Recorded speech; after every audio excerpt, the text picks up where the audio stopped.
The defrost, if you've got electric defrost, you will almost certainly find through a contactor. Again, if your case is iced up, put it on defrost. If you push the bottom button on the controller and hold it down for 4 seconds, it'll go into defrost, and you should then see the defrost relay close. And you can do some tests from there. Have you got an output on the defrost relay? Is it pulling in the contactor? Are the heaters working, etc.? If you just touch the defrost button for like a second, it will show you the defrost sensor temperature.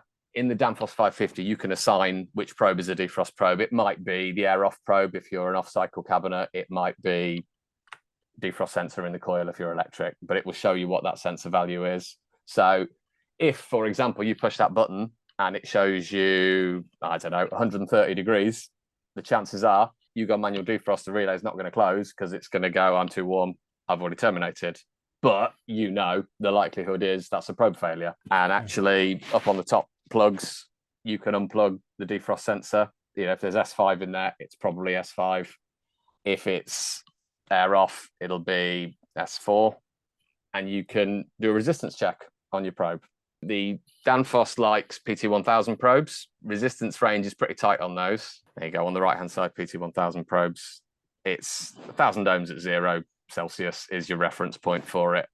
But it's like, you know, you're talking a really tight resistance range. If you look at the difference to the NTC probe, the resistance change that you get for a temperature is quite small. So let's say you've got a little bit of water in the end of the probe, it is going to have a much bigger effect on the temperature it's reading because that's small. And it's the same with long cables.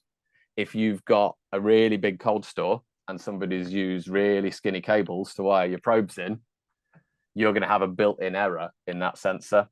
And we've actually done it in the past. If you, let's say you've got some really funny readings on your sensors, if you take the probe off at the cooler, twist the wires together and take them out of the controller, do a resistance test on it, see how much resistance is just in that cable. And that'll give you a guide as to how much you need to offset your probe by to get the right reading out of it. There's an argument to say that the PT1000 isn't the best for huge cold stores, but you are kind of stuck on certain controllers with using it. So it's worth bearing in mind for the cabling. Obviously, if you've got a quick check for you, if you haven't got the table to hand, if your case is off, let's say, and it's all at 10 degrees C, all your probes are going to have roughly the same resistance on them. If you've got 3, let's say, you know, 1,040 ohms, something like that, and you've got one at 1,500 or one at 3,000, that probe is almost certainly going to be faulty because everything's at roughly the same temperature. They should all be saying the same thing. It's like a lot of things with refrigeration. The exact values when you're doing something like this, if you're tweaking, are really important. When you've got a blatant fault, it doesn't really matter. You know, if they're all saying 1,041 ohms and it's 10 degrees, not a major drama. If you've got it saying 3,000 ohms, you know, you don't need to be looking into that great detail to say there's something wrong with that probe. There'll be something wrong with that probe. I mean, worth saying as well, if very, very rarely the input on the controller will go faulty. Now, Danfoss says 180 degrees if the probe's open, but there's nothing to stop you flipping the plugs for the air on and the air off round. Let's say if you think the air off probe's faulty, but you've changed the probe and the reading still looks terrible, plug it in the air on. If it then starts giving you the correct reading and you know you've got no offset in there, the chances are that controller does have a fault on it. I mean, I will say the 550 is bulletproof, so you'd have to go some to to break it, but